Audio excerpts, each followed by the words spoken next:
Good morning 12th class. Chapter कौन सा कर रहे हैं? चैप्टर 6 कर रहे हैं अबाउट द इंटरनेशनल ऑर्गेनाइजेशन। अंतर्राष्ट्रीय जो संगठन हैं उनके बारे में आज हम यहाँ पर देखेंगे। तो ओवरव्यू इंट्रोडक्शन देख लेते हैं। हमें इस चैप्टर में किन किन चीज़ों के बारे में अध्ययन करना है, स्टडी करनी है, वो हम यहाँ पर देखेंगे। तो देखिए, in this chapter we shall discuss the role of international organization after the collapse of the Soviet Union. इस चैप्टर में जो हम डिस्कशन करने जा रहे हैं वो रोल देखेंगे इंटरनेशनल ऑर्गेनाइजेशन का जब सोवियत संघ का विघटन हो गया उसके बाद। We shall examine how in this emerging world there were calls for the structuring of international organization to cope with various new challenges include the rise of US power। इस चीज़ में हम ये एग्जामाइन करेंगे कि इन दिस एमर्जिंग वर्ल्ड, जो ये विश्व जो इस समय पे उभर कर आ रहा था, there were calls for restructuring. इस टाइम पे किस चीज़ की कॉल्स, किस चीज़ की मांग की गई? इंटरनेशनल ऑर्गेनाइजेशन को रिस्ट्रक्चर करने की, टू कॉप विद, किस चीज़ के लिए? सामंजस्य बनाने की, various new challenges including the rise of the US power। The potential reform of the United Nations Security Council is an interesting case of the reform process। और इस टाइम पे सबसे अच्छा सुधार जो था वो अंतर्राष्ट्रीय जो हमारा संगठन है, अंतर्राष्ट्रीय संघ है, यूनाइटेड नेशन है, उसके सिक्योरिटी काउंसिल में कुछ रिफॉर्म करना, कुछ सुधार करना and its difficulties. We then turn to India's involvement in the UN. और उसके बाद जो इंडिया की इन्वॉल्वमेंट है यूएन में, फिर हम उसके बारे में देखेंगे एंड इट्स व्यू, और उसके व्यू देखेंगे of the security council reform, कि सुरक्षा परिषद में किस तरीके के रिफॉर्म, सुधार किए जाने चाहिए।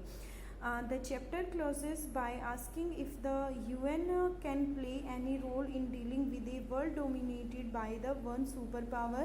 In this chapter we also look at some other transitional organizations that are playing a crucial role। Now why we need a international organization, हमें एक अंतर्राष्ट्रीय संगठन की आवश्यकता क्यों होती है? ठीक है, अब हम इस क्वेश्चन का आंसर जानने का प्रयास करेंगे।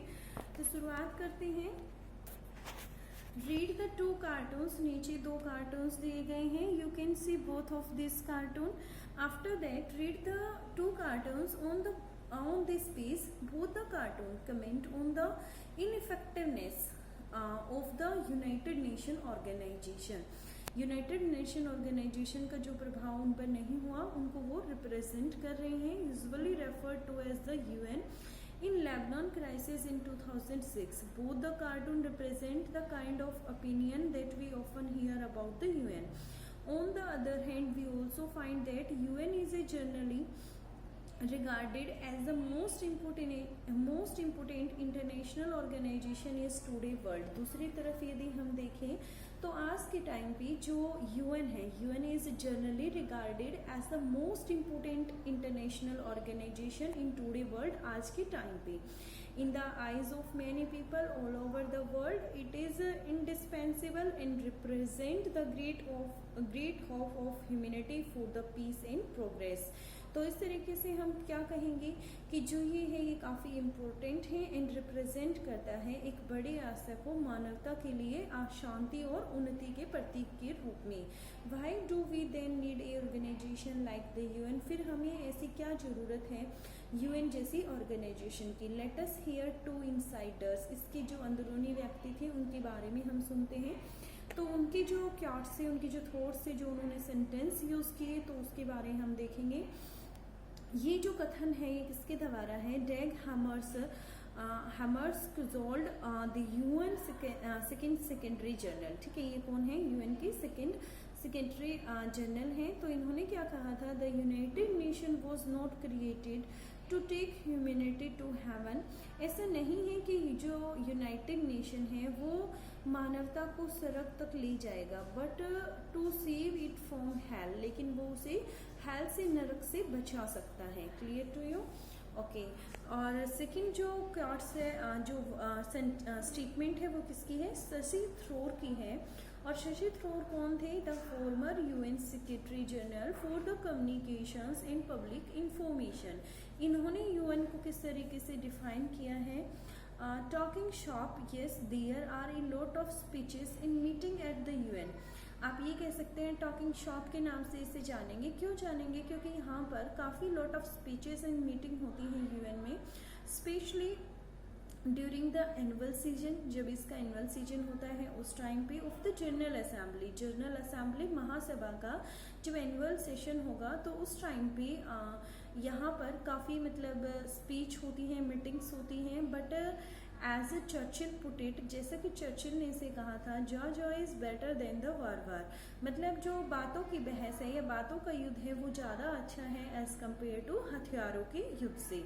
Is it not it better to have one place VRL? क्या ऐसा मतलब ये काफ़ी अच्छा मतलब हमारे पास ऑप्शन नहीं है कि क्या एक ऐसा जगह हो जहाँ पर जो पूरे वर्ल्ड की कंट्री है कैन गेट टुगेदर, सभी के सभी इकट्ठे हो जाएं, bore each other sometimes with their words rather than bore hole into each other on the battlefield. ये कहता है कि जो मतलब एक दूसरे की जो लड़ाई हो वो एटलीस्ट शब्दों की ही हो, इसके कंपैरिजन में युद्ध क्षेत्र में जो उनके साथ हो उसके कंपैरिजन में बेटर है कि वो युद्ध जो हो वो बातों का ही हो।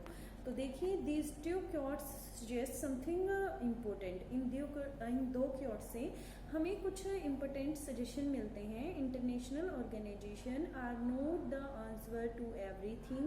इंटरनेशनल ऑर्गेनाइजेशन जो है वो हर चीज़ का आंसर नहीं है, बट दे आर इम्पोर्टेंट, लेकिन वो महत्वपूर्ण है।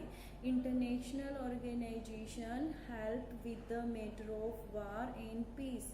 जो युद्ध और शांति से संबंधित जो भी मुद्दे हैं उनके लिए ये काफ़ी सहायक हैं। They also help countries cooperate to make better living condition for us all. और इस तरीके से हम कह सकते हैं कि विभिन्न देशों के बीच में सामंजस्य स्थापित करना या बेटर लिविंग कंडीशंस जो हैं वो हमें प्रोवाइड करती हैं। कंट्रीज हैव कॉन्फ्लिक्ट्स, विदेशों के बीच में झगड़े होते हैं, and differences with each other, और भेदभाव आते हैं एक दूसरे के साथ। That does not necessarily mean they must go to war. लेकिन इसका मतलब यह कभी नहीं है कि उन्हें युद्ध ही करना चाहिए। इनको डील किया जा सकता है विद देयर एंटागोनिज्म, एक दूसरे का विरोध करके भी इनसे डीलिंग की जा सकती है। They can instead discuss contention issue, find peaceful solution. इन जो ये इशू हैं जिनकी वजह से झगड़ा हो रहा है इनको शांतिपूर्वक ढंग से इनका सोल्यूशन फाइंड आउट किया जा सकता है। इंडीड वास्तव में even though this is rarely noticed, most conflict and differences are resolve without going to war. और इस तरीके से ये चीज़ नोटिस की गई है कि जो ज़्यादातर झगड़े और भेदभाव हैं वो बिना युद्ध के भी सुलझाए जा सकते हैं। The role of an international organization can be important. जो रोल है, जो भूमिका है इंटरनेशनल ऑर्गेनाइजेशन की वह काफ़ी महत्वपूर्ण है इस तरीके से। An international organization is not a super state with the authority over its member. इसके ऊपर कोई ऐसा नहीं है कि एक ही स्टेट मतलब जो है वो इसके ऊपर डोमिनेंट होगा, बल्कि जो इसकी अथॉरिटी है वो इसके मेंबर्स के हाथ में होगी। इट इज़ क्रिएटेड बाय, इन्हीं मेंबर्स की द्वारा ये बनाया गया है। And respond to the state, और ये रिस्पॉन्ड करता है स्टेट को। It comes into being when states agree to its creation. और क्रिएशन ये मतलब किस अवस्था में एग्जिस्ट करेगा, जब इसके जो सदस्य राष्ट्र हैं वो इसको क्रिएट करने के लिए एग्री हों। वंस क्रिएटेड, एक बार यदि यह बन जाता है, it can help member states, यह मेंबर स्टेट्स की मदद कर सकता है। रिजोल्व देयर प्रॉब्लम्स पीसफुली, शांतिपूर्वक ढंग से उनकी प्रॉब्लम्स, उनकी समस्याओं को निपटा सकता है। International organisation are helpful in another way, अंतर्राष्ट्रीय जो संस्थाएं हैं वो दूसरे तरीके से भी काफ़ी सहायक हैं। नेशंस यूजुअली सी, जो राष्ट्र हैं वो ज़्यादातर देखे जाते हैं that there are some things, कुछ चीज़ें they must do together. There are issues that are so challenges, यहाँ पर कुछ मुद्दे हैं जो काफ़ी चैलेंजिंग हैं। That they can only be dealt with when everyone work together. Disease is an example. देखिए किसी भी मुद्दे को डील तब किया जा सकता है, उसका सोल्यूशन तब किया जा सकता है जब सभी के सभी इकट्ठा होकर उसका सोल्यूशन फाइंड करें। जैसे कि डिजीज, बीमारियों का, रोगों का एग्जाम्पल लेते हैं। Is an example. Some disease can only be eradicated, कुछ डिजीज़ को केवल तभी ख़त्म किया जा सकता है if every one in the world cooperate, सभी के सभी मतलब जो कोऑपरेट करें इन क्यूलेटिंग और वैक्सीनेटिंग देयर पॉपुलेशन, जब वो अपनी जो उनकी जनसंख्या है उसको वैक्सीनेट करें, वो वैक्सीन दें तब। और taking global warming and its effect as the temperature rise because of the increase in the greenhouse gases in the atmosphere, there is a danger that sea level will also rise, thereby submerging many coastal areas of the world including his cities। ये कहता है कि जो green house से संबंधित gases हैं, जो green house gases atmosphere में इंक्रीज हो रही हैं, जो हमारे एटमॉस्फेयर के लिए खतरा है, जिसकी वजह से सी का जो लेवल है वो अप हो रहा है। और कोस्टल एरियाज में जो काफ़ी बड़ी बड़ी सिटीज़ बसी हुई हैं वो भी मतलब उनके पानी में डूबने के चांसेस हैं, या ये कह सकते हैं कि उनके लिए वो समराइज हो जाएंगी, पानी में मिल जाएंगी। Of course each country can try, प्रत्येक कंट्री को कोशिश करनी चाहिए। फाइंड इट्स ओन सॉल्यूशन, अपने सॉल्यूशंस फाइंड करने चाहिए to the effect of global warming, जो ग्लोबल वार्मिंग को प्रभावित कर रहे हैं। But in the end a more effective approach is to stop the warming itself. This requires at least all of the major industrial powers to cooperate. और इसके लिए सबसे ज़्यादा ज़रूरत क्या है कि जो मेजर इंडस्ट्रियल पावर्स से शक्तियाँ हैं, देश हैं, राष्ट्र हैं, वो एक दूसरे के साथ कोऑपरेट करें, सहयोग करें। Unfortunately recognizing the need for cooperation and actually cooperating are two different things। देखिए कोऑपरेशन की नीड है, ठीक है, and actually cooperating are two different thing, और वास्तविक रूप से जो सहयोग किया जाता है these are the two different thing. Nation can recognise the need to cooperate, nations जो हैं वो रिकॉग्नाइज कर सकते हैं कि सहयोग की आवश्यकता है, but can not always agree on how best to do so. लेकिन किस तरीके से किया जा सकता है इस चीज़ के लिए सहमत हो ये जरूरी नहीं है। How to the share the cost of cooperating, और सहयोग का जो शेयर है, जो उस पर कॉस्ट आएगी उसको किस तरीके से शेयर किया जाए। How to make sure that the benefit of cooperating are justly divided, जो बेनिफिट मिलेगा कोऑपरेशन का वो मतलब उसका विभाजन अच्छे तरीके से होगा। And how to ensure that others do not break their end of the bargain and cheat on an agreement, और किस तरीके से ये चीज़ें देखी जाएँ कि वो एक दूसरे के साथ चीट नहीं करेंगे। An international organization can help, और इस तरीके से एक अंतर्राष्ट्रीय संगठन जो है वह उनकी मदद कर सकता है प्रोड्यूस इंफॉर्मेशन के लिए एंड आइडियाज़, और आइडियाज़ के लिए about to how to cooperate, किस तरीके से सहयोग किया जा सकता है। It can provide mechanism, rules, bureaucracy to help members have more confidence that the cost will shared properly, that the benefits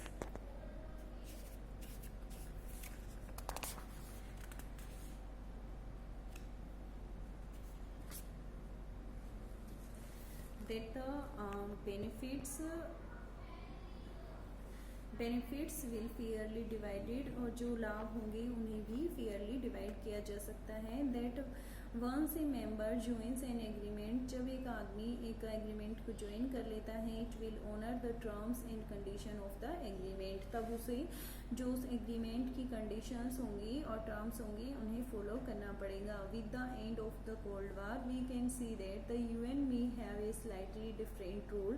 cold war के बाद जो यूएन है उसका एक थोड़ा सा अलग रोल हो गया। As United States and its allies emerged victorious, there was concern amongst many government and people that the western country led by the US would be so powerful that there would be no check against their wishes and desires. Can the UN serve to promote dialogue and discussion with the US in the particular, and could it limit the power of American government? Now अब हम जो पढ़ेंगे वो देखेंगे evolution of UN, किस तरीके से UN का इवोल्यूशन हुआ। The First World War increase the world to invest in any international organization to deal with the conflict. जब फर्स्ट वर्ल्ड वार हुआ था कब हुआ था? 1914 से 1918 के बीच में। उसने पूरे वर्ल्ड को इंक्रीज किया एक इंटरनेशनल ऑर्गेनाइजेशन के लिए जो ऐसे झगड़ों को सुलझा सके। Many believe that such an organisation would help the world to avoid war. बहुत सारे व्यक्ति ऐसे थे जो इस चीज़ में बिलीव करते थे कि ये जो ऑर्गेनाइजेशन होंगी ये हेल्प करेंगी ऐसे युद्ध से बचने के लिए। एज ए रिजल्ट, और इसका रिजल्ट यह हुआ कि the League of Nation was born. किसका निर्माण किया गया? लीग ऑफ नेशन का निर्माण किया गया। However despite it's initial success it could not prevent, शुरुआत की जो इसकी सक्सेस थी उसके बावजूद भी यह सेकेंड वर्ल्ड वार से नहीं बचा सकी। Many more people died and were bounded in this war then ever before. इतने व्यक्ति कभी किसी युद्ध में नहीं मरे थे और घायल नहीं हुए थे, मतलब काफ़ी लोगों का जीवन जो है वो इसमें चला गया था। The UN was founded as the successor to the League of the Nation, और लीग ऑफ नेशन का फिर जो उत्तराधिकारी के रूप में आया वो किसको फाउंड किया गया? यूएन को फाउंड किया गया। It was establish in 1945। इसकी जो स्थापना है वह 1945 में की गई। Immediately after the Second World War the organization was set up through the signing of the United Nation charter by the 51 states. और इसके जो चार्टर्स में टोटल कंट्रीज स्टार्टिंग में कितनी इंक्लूड थी? 51 कंट्रीज इंक्लूड थी। It tried to achieve what the league could not between the two worlds, और इसने वो चीज़ें अचीव की जो लीग जो है वो दो वार्स के बीच में नहीं कर सकी। द यूएन ऑब्जेक्टिव, यूएन का जो उद्देश्य एम जो था वो क्या था? प्रिवेंट, सुरक्षित रखना अंतर्राष्ट्रीय झगड़ों से, एंड फैसिलिट, और सुविधाएं देना कोऑपरेशन अमंग द स्टेट्स, जो ये राज्य हैं इनके बीच में सहयोग बना रहे। It was founded with the hope, ये इस आशा के साथ बनाया गया था कि it would act to stop the conflict, यह जो झगड़े हैं उनको समाप्त करने में महत्वपूर्ण भूमिका निभाएगा। Between the state escalating into the war, जो स्टेट ऐसे जो युद्ध की तरफ बढ़ रहे हैं। इफ़ वार ब्रोक आउट, और यदि युद्ध हो जाता है, the limit extend of hostilities, शत्रुता की भावना जो है वह उभर आएगी। Further since conflict often arose from the lack of social and economic development, जो ज़्यादातर झगड़े हैं वो किस वजह से होते हैं? Lack of social and economic development की वजह से। The UN was intended, UN का जो इरादा था, टू ब्रिंग कंट्रीज टुगेदर, सभी देशों को इकट्ठा लाना, to improve prospectus of the social and economic development all over the world. ठीक है, आज हम इतना करेंगे।